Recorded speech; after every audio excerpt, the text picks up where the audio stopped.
ಆದರೆ ಇದು ರಾಷ್ಟ್ರೀಯ GDP ಬೆಳವಣಿಗೆಯ ದರವಾದ 7.4 ಮೀರಿಸಿದೆ ಅಧ್ಯಕ್ಷರೇ. ಇದು ಕರ್ನಾಟಕದ ಬೆಳವಣಿಗೆಗೆ ಬಹಳ ಪೂರಕವಾಗಿರ್ತಕ್ಕಂಥ ಬಜೆಟ್ ಅಂತಕ್ಕಂಥದ್ದನ್ನ ಈ ಬಜೆಟ್ ನಲ್ಲಿ ಮಾನ್ಯ ಮುಖ್ಯಮಂತ್ರಿಗಳು ನಿರೂಪಿಸಿದ್ದಾರೆ ಅಧ್ಯಕ್ಷರೇ.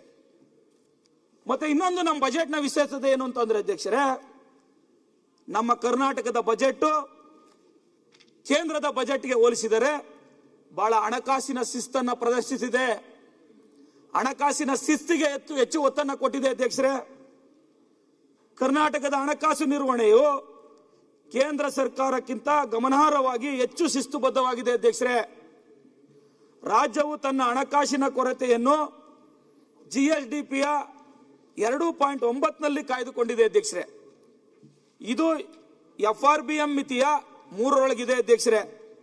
ಇದಕ್ಕೆ ವ್ಯತಿರಿಕ್ತವಾಗಿ ಕೇಂದ್ರ ಹಣಕಾಸು ಕೊರತೆಯು GDPಯ 4.3 ಆಗಿದೆ ಅಧ್ಯಕ್ಷರೇ. ಅಂದ್ರೆ ರಾಜ್ಯಕ್ಕಿಂತ ಹಣಕಾಸಿನ ಕೊರತೆ ಕೇಂದ್ರದ್ದು ಹೆಚ್ಚು ಎದ್ದು ಕಾಣ್ತಾ ಇರತಕ್ಕಂಥದ್ದನ್ನ ನೋಡಬಹುದು ಅಧ್ಯಕ್ಷರೇ. ಅಂದ್ರೆ ರಾಷ್ಟ್ರಕ್ಕಿಂತ ರಾಷ್ಟ್ರ ಬಜೆಟ್ಗಿಂತ ನಮ್ಮ ಬಜೆಟ್ GDPಯಲ್ಲಿ ಬಹಳ ಮುಂದಿದೆ ಅಂತಕ್ಕಂಥದ್ದನ್ನ, ಹಣಕಾಸಿನ ಶಿಸ್ತನ್ನ ಕಾಪಾಡಿಕೊಂಡಿದೆ ಅಂತಕ್ಕಂಥದ್ದನ್ನ ಬಹಳ ಸ್ಪಷ್ಟವಾಗಿ ಮಾನ್ಯ ಮುಖ್ಯಮಂತ್ರಿಗಳು ಸತತವಾಗಿ 17 ವರ್ಷದ ತಮ್ಮ ಅನುಭವವನ್ನ ರಾಜ್ಯದ ಅಭಿವೃದ್ಧಿಗೆ ಬಳಸ್ಕೊಂಡಿರ್ತಾರೆ ಅಂತಕ್ಕಂಥದ್ದನ್ನ ಬಹಳ ಸಂತೋಷದಿಂದ ಹೇಳಬೇಕಾಗ್ತದೆ ಅಧ್ಯಕ್ಷರೇ. ಮುಂದುವರೆದು ಅಧ್ಯಕ್ಷರೇ, ಬಂಡವಾಳ ವೆಚ್ಚ ಮತ್ತೆ ಬೆಳವಣಿಗೆ ದೃಷ್ಟಿಕೋನವನ್ನು ಹೊಂದಿರತಕ್ಕಂಥ ನಮ್ಮ ಬಜೆಟ್ ಅಧ್ಯಕ್ಷರೇ. ಕರ್ನಾಟಕ ಬಜೆಟ್ ಬಂಡವಾಳದ ರಚನೆಗೆ ಬಲವಾದ ಒತ್ತನ್ನು ನೀಡಿದೆ ಅಧ್ಯಕ್ಷರೇ. ಬಂಡವಾಳದ ವೆಚ್ಚಕ್ಕೆ ಸುಮಾರು 71,924 ಕೋಟಿ ಹಂಚಿಕೆ ಮಾಡಲಾಗಿದೆ ಅಧ್ಯಕ್ಷರೇ. ಅದು ರಸ್ತೆ ಇರಬಹುದು, ನೀರಾವರಿ ಇರಬಹುದು, ನಗರ ಮೂಲಭೂತ ಸೌಕರ್ಯಗಳ ವಿಸ್ತರಣೆ ಇರಬಹುದು, ಮುಖ್ಯಮಂತ್ರಿಗಳ ಮೂಲ ಸೌಕರ್ಯ ಅಭಿವೃದ್ಧಿ ಕಾರ್ಯಕ್ರಮಗಳಿರ್ಬೋದು.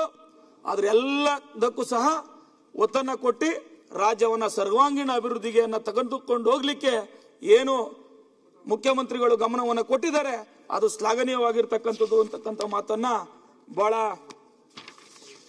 ಸಂತೋಷದಿಂದ ಹೇಳಬೇಕಾಗ್ತದೆ ಅಧ್ಯಕ್ಷರೇ.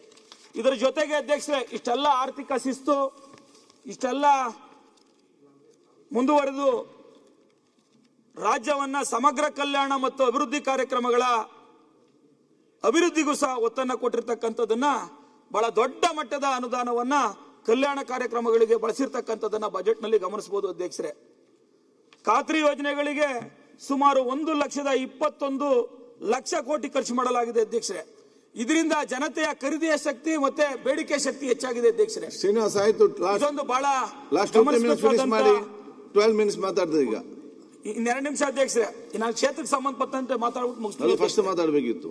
ಇದೆಲ್ಲದರ ಇದರಲ್ಲಿ ಅಧ್ಯಕ್ಷರೇ, ಕರ್ನಾಟಕ ಸರ್ಕಾರದ 2026-27ನೇ ಆಯವ್ಯಯ ರಾಜ್ಯದ ಸರ್ವಾಂಗೀಣ ಪ್ರಗತಿಗೆ, ಅಭಿವೃದ್ಧಿಗೆ ಬಹಳ ಮುನ್ನುಡಿಯನ್ನ ಬರೆದು ಬಹಳ ಯಶಸ್ವಿಯ ಹಾದಿಯಲ್ಲಿ ಕರ್ನಾಟಕವನ್ನು ಮುನ್ನಡೆಸಲಿಕ್ಕೆ ಮಾಡಿದಂತ ಬಜೆಟ್ ಅಂತ ಹೇಳ್ತಾ ಅಧ್ಯಕ್ಷರೇ, ಬಹಳ ವಿಶೇಷವಾಗಿ ಗಮನಿಸಬೇಕು ಅಧ್ಯಕ್ಷರೇ.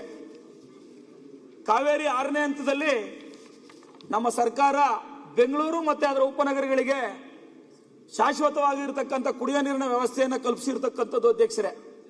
ಅದ ಸಂಪುಟದಲ್ಲೂ ಅನುಮೋದನೆಯಾಗಿ ಬಜೆಟ್ ನಲ್ಲೂ ಘೋಷಣೆ ಆಗಿದೆ ಅಧ್ಯಕ್ಷರೇ.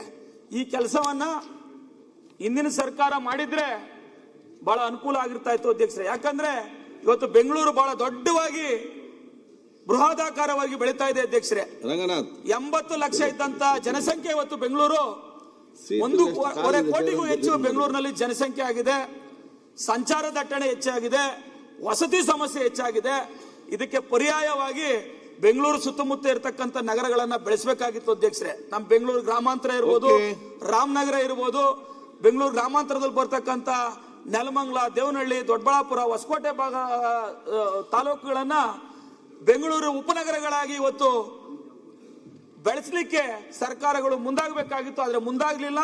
ನಮ್ಮ ಸರ್ಕಾರ ಇವತ್ತು ಬೆಂಗಳೂರು ಉಪನಗರಗಳನ್ನ ಬೆಳೆಸಿ ಅದಕ್ಕೆ ಮೂಲಭೂತ ಸೌಕರ್ಯಗಳನ್ನು ಒದಗಿಸಲಿಕ್ಕೆ ಹೆಚ್ಚನ್ನ ಒತ್ತು ಕೊಟ್ಟಿರ್ತಕ್ಕಂಥಕ್ಕೆ ಈ ಬಜೆಟ್ ಸಾಕ್ಷಿ ಅಧ್ಯಕ್ಷರೇ.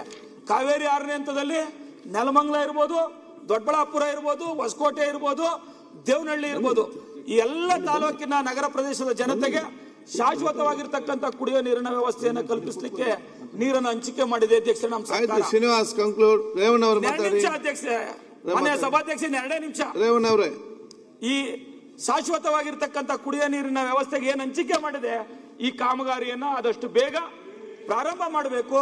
ಇದನ್ನ ಜನತೆಗೆ ಈ ನೀರನ್ನ ಕುಡಿಯ ನೀರಿನ ವ್ಯವಸ್ಥೆಯನ್ನ ಕಲ್ಪಿಸಲಿಕ್ಕೆ ಮುಂದಾಗಬೇಕು ಅಂತಕ್ಕಂಥ ವಿನಂತಿಯನ್ನ ಮಾಡ್ತೇನೆ. ಇದರ ಜೊತೆಗೆ ಶ್ರೀನಿವಾಸ್ ಸರ್ 2 ನಿಮಿಷ ಹೋಗುದಿಲ್ಲ, ಸುಮ್ಮನೆ ಮಾತಾಡಬೇಕು. ಎಷ್ಟು 2 ನಿಮಿಷ ವ್ಯಾಲ್ಯೂ ಇಲ್ವಾ? ಕನ್ಕ್ಲೂಡ್ ಮಾಡ್ತೀನಿ. 2 ನಿಮಿಷ, 2 ನಿಮಿಷ ಸರ್. ಇದರ ಜೊತೆಯಲ್ಲಿ ಸುಮಾರು ನಮ್ಮ ನೆಲಮಂಗಲ ವಿಧಾನಸಭಾ ಕ್ಷೇತ್ರ, ಉತ್ತರ ಕರ್ನಾಟಕ, ಮಲೆನಾಡು ಕರ್ನಾಟಕ, ಕರಾವಳಿ ಕರ್ನಾಟಕಕ್ಕೆ ಹೆಬ್ಬಾಗಲು, ಆ ಕಡೆಯಿಂದ ಬರ್ತಕ್ಕಂಥ ಬೆಂಗಳೂರಿಗೂ ಹೆಬ್ಬಾಗಲು. 6-7 ದಶಕಗಳಿಂದ ಒಳಚರಂಡಿ ವ್ಯವಸ್ಥೆ ಇರಲಿಲ್ಲ. ಆ ಒಳಚರಂಡಿ ವ್ಯವಸ್ಥೆಯನ್ನ ಈ ಬಜೆಟ್ನಲ್ಲಿ ನಮ್ಮ ನೆಲಮಂಗಲ ನಗರಸಭೆ ವ್ಯಾಪ್ತಿಗೆ ಒಳಚರಂಡಿ ವ್ಯವಸ್ಥೆಯನ್ನ ಮಂಜೂರು ಮಾಡಿ ಘೋಷಣೆ ಮಾಡಿದ್ದಾರೆ. ಸುಮಾರು 300 ಕೋಟಿ ವೆಚ್ಚದ ಅನುದಾನ.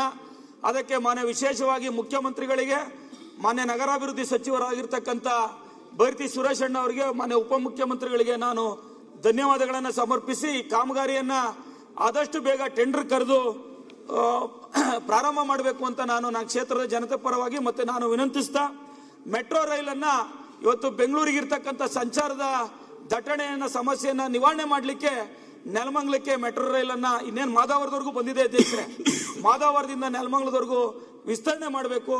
ಇದರಿಂದ ಲಕ್ಷಾಂತರ ಜನತೆಗೆ ಅನುಕೂಲ ಆಗ್ತದೆ ಅಂತಕ್ಕಂಥದ್ದನ್ನ ನಾನು ತಮ್ಮ ಮುಖಾಂತರ ವಿನಂತಿಸಿ, ಇದರ ಜೊತೆಗೆ ಎತ್ತಿನ ಹೊಳೆ ಯೋಜನೆ ಅಧ್ಯಕ್ಷರೇ, ಎತ್ತಿನ ಹೊಳೆಯಲ್ಲಿ ನೀರೇ ಬರಲ್ಲ ಅಂತ ಎಲ್ಲ ಟೀಕೆ ಮಾಡ್ತಾ ಇದ್ರು. ಮಾನ್ಯ ಉಪಮುಖ್ಯಮಂತ್ರಿಗಳಾಗಿರ್ತಕ್ಕಂಥ DK ಶಿವಕುಮಾರ್ ಅವರ ನಿರಂತರ ಶ್ರಮದಿಂದ ಇವತ್ತು ಎತ್ತಿನ ಹೊಳೆಯಲ್ಲಿ ನೀರನ್ನ ಎತ್ತಿ ಇವತ್ತು ಜನತೆಗೆ ಅದನ್ನ ಸಮರ್ಪಿಸ್ತಕ್ಕಂಥ ದಿನಗಳು ಹತ್ರ ಬಂದಿದೆ ಅಧ್ಯಕ್ಷರೇ. ಮಾನ್ಯ ಗೃಹ ಸಚಿವರಾಗಿರ್ತಕ್ಕಂಥ ಪರಮೇಶ್ವರ್ ಸಾಹೇಬ್ರವರ ಕ್ಷೇತ್ರದಲ್ಲಿ ಇವತ್ತು ಡ್ಯಾಮ್ ಅನ್ನ ಕಟ್ಟಲಿಕ್ಕೆ ಏನು ಯೋಜನೆಯನ್ನ ನಿರೂಪಿಸಿದರೆ, ಆ ಯೋಜನೆಯನ್ನ ಬೇಗ ಅನುಷ್ಠಾನ ಮಾಡಿ ನಮ್ಮ ಬೆಂಗಳೂರು ಗ್ರಾಮಾಂತರ ಜಿಲ್ಲೆ ನೆಲಮಂಗಲ ಇರ್ಬೋದು, ಹೊಸಕೋಟೆ ಇರ್ಬೋದು, ದೇವನಹಳ್ಳಿ ಭಾಗದ ಜನತೆಗೆ ಶಾಶ್ವತವಾಗಿ ಕುಡಿಯೋ ನೀರನ್ನ ವ್ಯವಸ್ಥೆಯನ್ನ ಕಲ್ಪಿಸ್ತಕ್ಕಂಥದ್ದು ಇರ್ಬೋದು, ಮತ್ತೆ ಅಂತರ್ಜಲ ಮಟ್ಟವನ್ನ ವೃದ್ಧಿಸಲಿಕ್ಕೆ, ಕೆರೆಯನ್ನ ತುಂಬಿಸಲಿಕ್ಕೆ ನೀರವನ್ನ ನೀಡಬೇಕು ಅಂತ ತಮ್ಮ ಮುಖಾಂತರ ಸರ್ಕಾರಕ್ಕೆ ವಿನಂತಿಯನ್ನ ಮಾಡ್ತಾ, ಮತ್ತೆ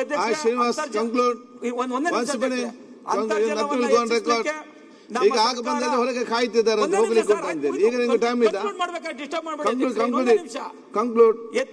ಎತ್ತಿನ ಹೊಳೆ ಯೋಜನೆ ಸುಮ್ಮನೆ ಎತ್ತಿನಲ್ಲಿ ಎಷ್ಟು ಆಯ್ತು ಮಾತಾಡೋದು? 1 ನಿಮಿಷ ಸರ್, ಕನ್ಕ್ಲೂಡ್ ಮಾಡಿ. 1 ನಿಮಿಷ ಕನ್ಕ್ಲೂಡ್ ಮಾಡ್ತೀನಿ ಸರ್. ಇದ್ರ ಜೊತೆಗೆ ಅಂತರ್ಜಲವನ್ನ ವೃದ್ಧಿ ಮಾಡಲಿಕ್ಕೆ ನಮ್ಮ ಸರ್ಕಾರ ಋಷಭಾವತಿ ಯೋಜನೆಯನ್ನ ಕೈಗೆತ್ತಿಕೊಂಡಿತ್ತು ಅಧ್ಯಕ್ಷರೇ.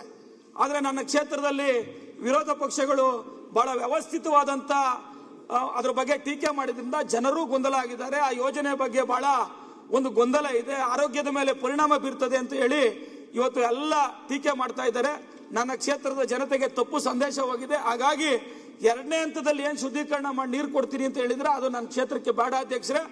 3ನೇ ಹಂತದಲ್ಲಿ ಶುದ್ಧೀಕರಣ ಮಾಡಿ ಅಂತರ್ಜಲವನ್ನು ಹೆಚ್ಚಿಸಲಿಕ್ಕೆ ನನ್ನ ಕ್ಷೇತ್ರಕ್ಕೆ ನೀರು ಕೊಡಬೇಕು. ಇದರ ಜೊತೆಗೆ ಮಾನ್ಯ ಗೌರವಾನ್ವಿತ ನಮ್ಮ ಗೃಹ ಸಚಿವರು ಇಲ್ಲೇ ಇದ್ದಾರೆ.